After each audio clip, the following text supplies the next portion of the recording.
Shalom, shalom wanita-wanita yang luar biasa di dalam Tuhan. Selamat bertemu kembali dalam ibadah WOW, Woman of Word, atau wanita-wanita yang berdiri teguh di atas kebenaran firman Tuhan. Apa kabar semuanya? Saya harap kita dalam keadaan baik-baik dan sehat-sehat saja. Puji Tuhan, di kesempatan kali ini telah hadir bersama dengan kami, hamba Tuhan yang juga tentunya luar biasa, di mana beliau telah siap untuk memberkati kita semua dengan kebenaran firman Tuhan, yang pastinya akan membangun iman kita lebih lagi. Namun dimanapun kita berada, terlebih dahulu saya akan mengajak kita semua angkat suara. Mari kita akan meninggikan dan membesarkan nama Tuhan kita. Mari kita memuji Tuhan.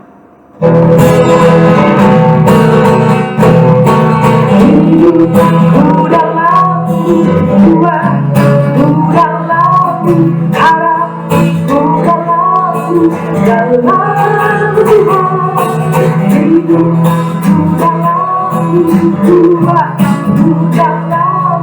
harap, udahlah, dalam Tuhan memuji Kau dengan hidupku.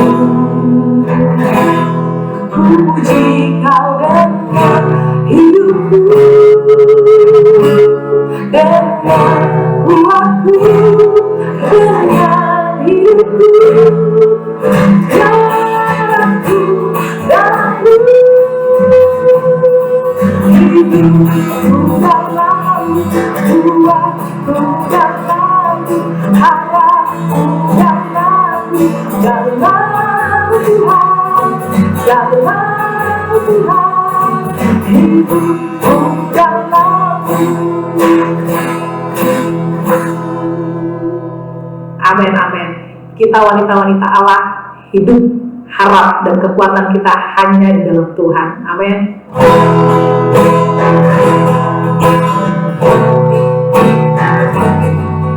Firman-Mu, janji-Mu, itu yang ku renungkan. Kasih-Mu, kuasa-Mu, nyata dalam hidupku. Masa depan itu sungguh ada, dan harapanku tak akan hilang. Engkau Al-Shaddai menopang hidupku. Sungguh ku percaya akan kasih-Mu. Firman-Mu, janji-Mu, itu yang ku renungkan. Kasih-Mu, kuasa-Mu, nyata dalam hidupku. Masa depan itu sungguh ada, dan harapanku tak akan hilang. Engkau Al-Shaddai menopang hidupku. Sungguh ku percaya akan kasih-Mu. Firman-Mu yang menopangku, langkahku takkan goyah. Kau penuhi hidupku dengan janji yang kebenarannya.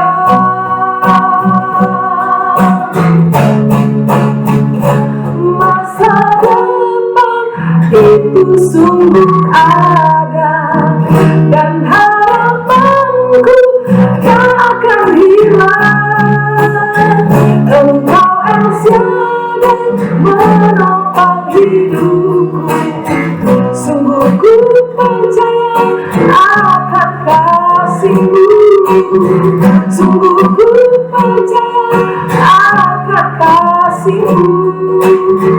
Sungguh ku percaya akan kasih-Mu.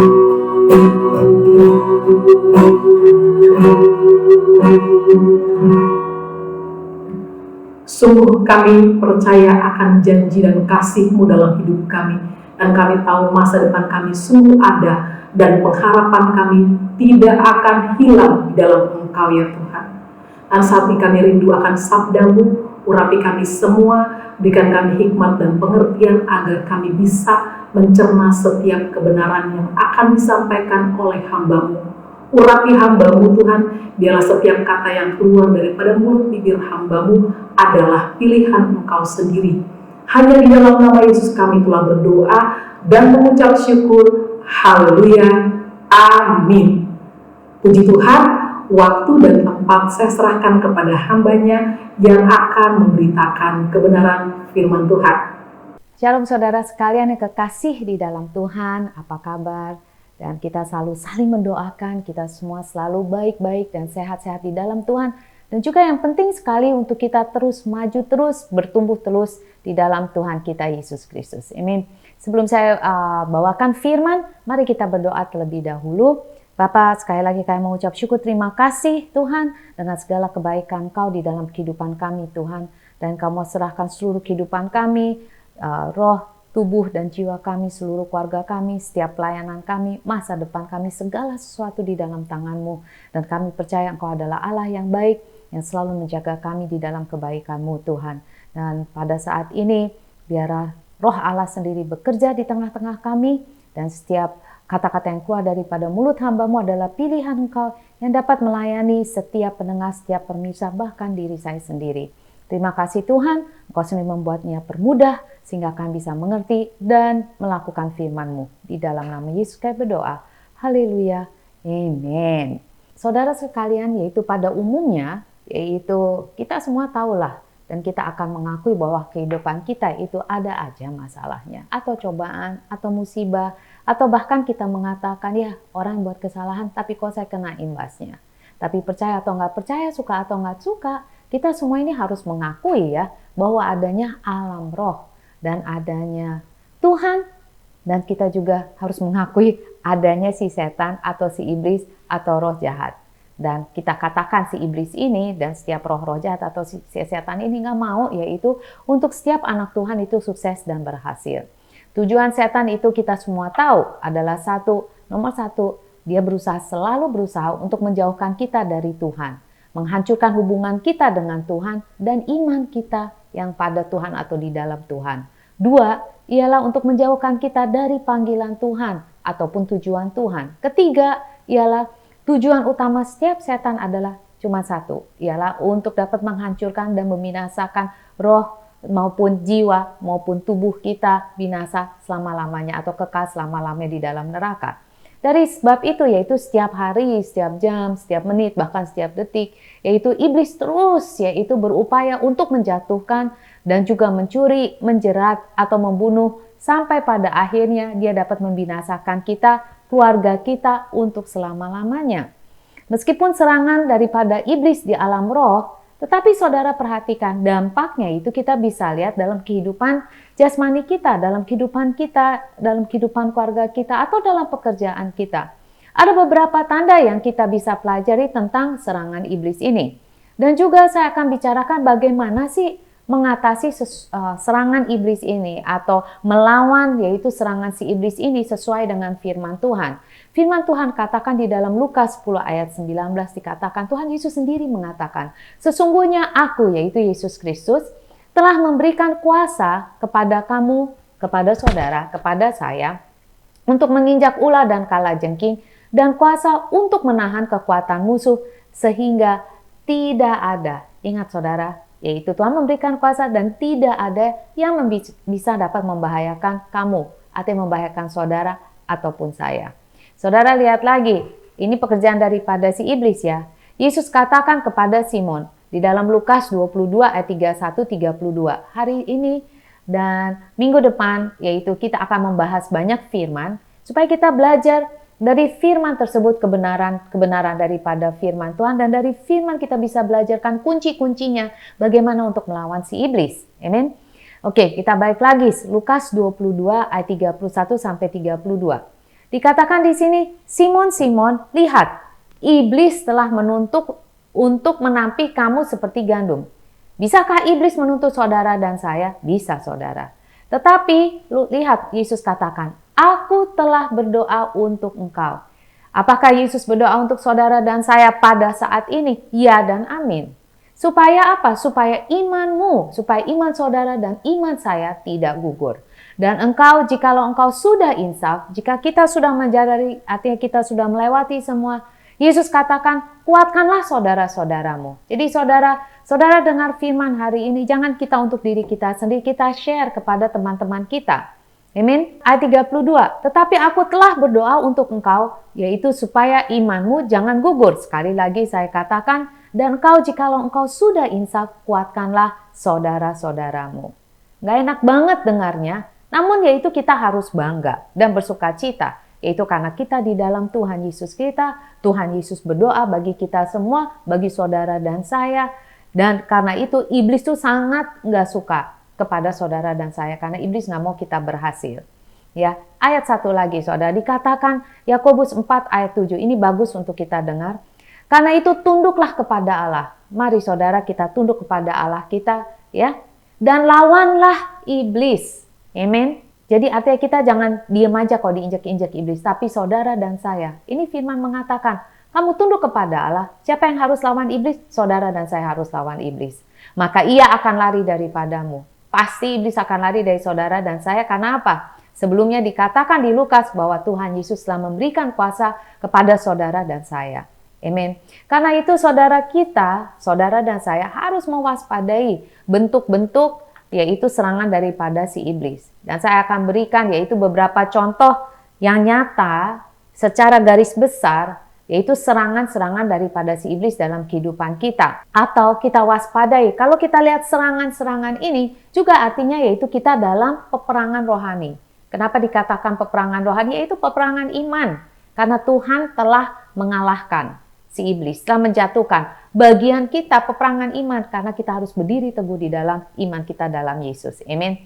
Nah, saya akan lihat ya, memberi contoh beberapa bentuk daripada serangan si iblis sesuai dengan firman Tuhan. Umpamanya nomor 1, yaitu kayaknya kok ada orang yang selalu jatuh dalam dosa yang sama. Dan saya mendengar yaitu beberapa orang datang kepada saya, kenapa saya selalu jatuh ke dalam dosa yang sama, jatuh lagi ke dalam dosa yang sama. Nah, kita lihat ayatnya. Di Roma 7 ayat 15 dikatakan gini, sebab apa yang aku perbuat aku tidak tahu. Ini Rasul Paulus sendiri mengatakan, karena bukan apa yang aku kehendakin yang aku perbuat, tetapi apa yang aku benci, itu yang aku perbuat. Ayat 17, kalau demikian bukan aku lagi yang memperbuatnya, tetapi yaitu dosa yang ada di dalam aku. Yaitu dosa di dalam daging kita ya. Ya, sekali lagi karena daging kita itu masih dari dunia, dari sebab itu nggak heran kalau daging itu ingin berbuat dosa ya.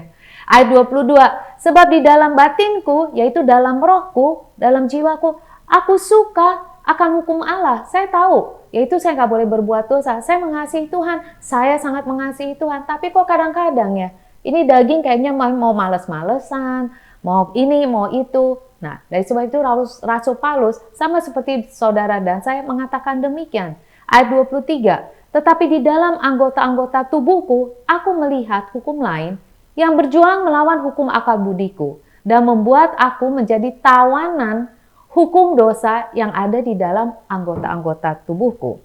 Jadi kita merasa yaitu bahwa kenapa saya selalu jatuh ke dalam dosa atau lubang atau masalah yang sama, yang sebenarnya ini adalah dikatakan peperangan rohani dalam kehidupan saudara, dalam kehidupan saya. Dan kita nggak bisa lari begitu saja dari semuanya ini. Dari sebab itu kita harus apa yang kita lakukan? Melawan si iblis. Ingat, iblis telah dikalahkan. Tapi bagian saudara dan saya untuk melawan si iblis. Saya akan bacakan di Matius 26 ayat 41. Ini ayat yaitu di mana Yesus sebelum disalibkan, dia berserta murid-muridnya yaitu berdoa terlebih dahulu. Dan dia mengatakan kepada murid-muridnya juga untuk berdoa. Tapi apa yang terjadi waktu dia kembali yaitu dia melihat murid-muridnya tidur. Saudara bisa bayangkan kita mau operasi aja ketakutan. Apalagi dia tahu bagaimana dia harus mati di atas kayu salib. Di sini kita belajar bahwa Tuhan kita sendiri itu yaitu berdoa dan berjaga-jaga pada saat itu. Maka dia katakan di Matius 26 ayat 41, berjaga-jagalah. Artinya kita harus waspada, kita jangan sampai kecolongan oleh si iblis, atau ya kita harus waspada ya. Dikatakan dan berdoalah. Dia mengatakan pada kita semua, saudara dan saya pada saat ini, berdoalah supaya kamu jangan jatuh ke dalam percobaan. Karena dia tahu iblis selalu mencoba kita dan dia tidak mau kita jatuh dalam pencobaan. Dari sebab itu dia bilang, berdoalah supaya kamu jangan jatuh dalam pencobaan. Roh memang penurut, tetapi daging itu lemah. Saya percaya ya itu, nggak ada satu orang ya itu mau jatuh dalam dosa atau sengaja jatuh dalam dosa, nggak ada. Yaitu tetapi kita lihat di sini daging kita sendiri itu lemah. Ya, dari sebab itu saudara, mari saudara, jangan kita jemu-jemu untuk berdoa, jangan kita jemu-jemu, yaitu kalau Tuhan atau Roh Kudus mengatakan kepada kita baca firman, kita baca firman. Ada waktu-waktu bukan artinya saya di sini, wah saya tuh giat apa enggak. Ada waktu-waktu karena saya juga bilang, aduh baca firman kok sama lagi nggak ada yang baru gitu, atau aduh berdoa lagi nih, udah waktunya doa. Jadi itu, saya sendiri harus mendorong diri saya karena saya tahu yaitu di dalam doa disitulah kekuatan saya, di dalam firman itulah kekuatan saya.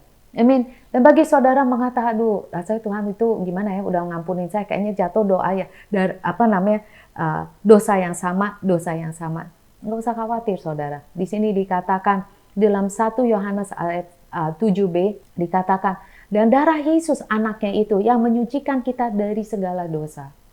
Ya, darah Tuhan dapat menyucikan saudara dan saya. Amin. Ayat 1 Yohanes 1 ayat 9. Jika kita mengaku dosa kita nggak usah malu saudara. Orang nggak usah tahu dosa kita. Tapi Tuhan tuh udah tahu. Dia hanya menanti kita yaitu datang kepada Dia, mengaku dosa kita. Amin. Dan maka Ia adalah setia dan adil, sehingga akan mengampuni segala dosa kita dan menyucikan kita dari segala kejahatan. Sip, amin. Tuhan kita itu baik, benar nggak? Orang bisa aja nggak mengampuni kita. Orang mengatakan, aduh lu nyebelin banget sih. Balik lagi kesalahan. Atau orang bilang, lu mah cuma pura-pura aja minta maaf. Tapi buktinya kok nggak ada terjadi. Tapi Tuhan kita itu nggak gitu. Puji Tuhan saudara. Yaitu Dia menyucikan kita dari segala kejahatan. Dan juga yaitu, ini yang saudara harus tahu. Yaitu 2 Korintus 5 ayat 17.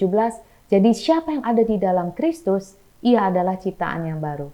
Saudara dan saya adalah ciptaan yang baru. Seberapa gelapnya, seberapa hitamnya dosa kita. Jika kita mau datang kepada Yesus, itu Dia mengampuni dosa kita. Kita semua menjadi ciptaan yang baru. Yang lama sudah berlalu, sesungguhnya yang baru sudah datang. Jadi jika ada cobaan itu datang, saudara katakan, tidak, saya adalah ciptaan yang baru. Saya yang tahu lama udah berlalu, tapi sekarang adalah saya yang baru telah datang. Dan saya adalah ciptaan baru di dalam Yesus. Amin. Oke. Hal yang berikutnya yang nomor 2, yaitu yang kita tahu itu adalah daripada jebakan si iblis, yaitu kalau kita lihat penderitaan, atau orang mengatakan, aduh nasibnya jelek terus menerus ya. Bolak-balik, yaitu mami sudah dikeluarin dari kerjaan, atau setiap mau mulai usaha, pasti ada aja yang terjadi sampai usahanya nggak berhasil. Contohnya Ayub. Yaitu apa yang terjadi, semua anak-anaknya meninggal, semua harta miliknya itu habis, ternaknya habis, hewannya habis. Kalau saudara lihat ya di dalam Ayub 1 ayat 11, tetapi ulurkanlah tanganmu, dia katakan kepada Tuhan, dan jamalah segala yang dipunyanya, ia pasti mengutuki engkau di hadapanmu. Jadi ini apa yang si iblis itu katakan kepada Tuhan ya, dia tantang Tuhan. Ya, dan kita lihat Ayub 1 18 ayat 19, dan itu benar terjadi. Sementara orang itu berbicara, salah satu hamba daripada Ayub berbicara, datanglah orang lain berkata, anak-anak Tuhan yang lelaki dan yang perempuan sedang makan dan minum anggur di rumah saudara mereka yang surung. Ayat 19, maka tiba-tiba angin ribut itu bertiup dari seberang padang gurun. Rumah itu dilandanya pada 4 penjurunya dan roboh menimpa semua orang-orang muda itu, sehingga mereka semua mati. Hanya aku sendiri, hambanya ini, sehingga dapat memberitahukan hal itu kepada Tuhan. Buat saya itu menarik sekali ya. Seringkali kita mengatakan, oh itu bencana alam. Tapi kalau kita lihat di sini, yaitu iblis melakukan apa saja untuk menghancurkan manusia. Iblis melakukan apa saja untuk menghancurkan iman saudara, untuk menghancurkan keluarga saya. Ini apa yang kita lihat di sini. Yaitu iblis melakukan apa saja supaya saudara akhirnya mengutuki Tuhan. Supaya saudara yaitu mengatakan, wah ini memang takdir saya udah buruk ya. Atau saudara bilang, memang Tuhan itu pilih kasih. Itu iblis punya kerjaan, supaya saudara membenci Tuhan. Tapi saudara lihat apa yang ayat itu katakan, Yeremia 29 ayat 11. Dikatakan di sini, sebab aku ini mengetahui rancangan-rancangan apa yang ada padaku, kata Tuhan, mengenai kamu. Dia tahu orang dia yang kita hidup ini karena Tuhan kan. Nafas kita itu karena Tuhan. Bukan iblis yang kasih nafas. Bukan manusia yang kasih nafas. Tapi Tuhan yang mengasih nafas saudara dan saya. Makanya dia tahu rancangan yang dia sudah rencanakan untuk kita. Demikian firman Tuhan. Itu rancangan damai sejahtera. Bukan rancangan kecelakaan. Untuk memberikan kepadamu hari depan yang penuh harapan. Dan apabila kamu bersuruh dan datang untuk berdoa kepadaku, maka aku akan mendengar kamu. Jadi saudara, ini yang Tuhan katakan. Jangan kita dengarkan si iblis, jangan kita pikir, oh udah takdir saya, takdir ini, jangan. Tapi kita katakan, Tuhan, saya percaya bahwa rancang sejelek apapun, jangan percaya si iblis. Jangan percaya kepada yang orang ini takdirmu atau fortune teller, horoskop ada yang bilang, oh Sagittarius, bulan ini kamu gini-gini, Aquarius, nggak ada yang tahu. Yang tahu tuh cuma Tuhan. Dikatakan apabila kamu berseru datang untuk berdoa kepadaku, maka aku akan mendengar kamu.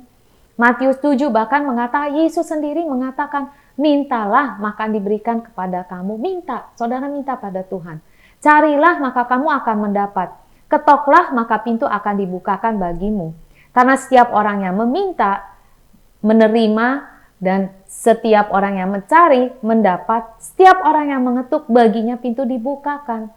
Adakah seorang daripadamu yang memberi batu kepada anaknya jika ia meminta roti? Nggak ada, benar nggak? Makanya firman Tuhan tuh sejelek-jeleknya kita, sejahat-jahat kita. Mau orang minta roti anak, masa kita kasih itu masih kita kasih ular? Ya nggak mungkin lah. Apalagi Tuhan yang menciptakan saudara dan saya. Makanya Mazmur 34 ayat 20 dikatakan, kemalangan orang benar itu banyak. Bisa kemalangan saudara dan saya banyak. Tetapi Tuhan melepaskan kita dari semua itu. Amin saudara. So don't give up dan jauhkan dari kebohongan semua si iblis tersebut. Ada lagi, yaitu yang ketiga, selalu sakit-sakitan. Orang suka mengatakan, dia mah sakit-sakitan terus. Atau orang mengatakan, ya memang tuh badannya lemah. Atau staminanya nggak bagus. Tapi apakah saudara menyadari sakit adalah salah satu cara iblis itu mencuri berkat saudara, sukacita saudara, damai sejahtera saudara, harmonis dalam keluarga saudara itu ya kan rusak karena satu sakit, jadi semua kayaknya nggak bahagia, nggak bisa happy. Dan pada akhirnya setiap sakit penyakit yaitu, coba perhatikan, akhirnya itu membinasakan kita, akhirnya pada apa? Pada kematian. Tapi apakah pernah saudara pikir di balik semua sakit penyakit itu adalah kerjaan si iblis? Oke, kita lihat ayatnya.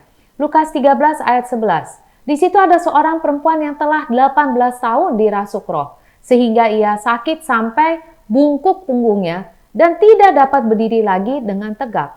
Dikatakan di 18 tahun, yaitu dirasuk roh, sehingga sakit sampai bungkuk punggungnya.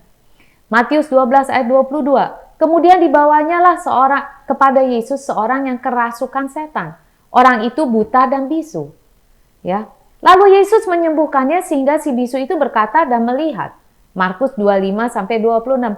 Adalah di situ seorang perempuan yang sudah 12 tahun namanya menderita pendarahan. Ia telah berulang-ulang diobati oleh berbagai tabib.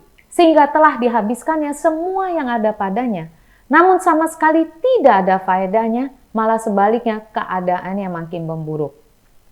Jadi kita lihat di sini ya, apa yang Yesus lakukan. Matius 8 ayat 1. Ya, setelah Yesus turun dari bukit, banyak orang berbondong-bondong mengikuti dia. Maka ada orang kusa itu menanyakan, Tuhan, jika Tuhan mau, Tuhan dapat mentahirkan aku.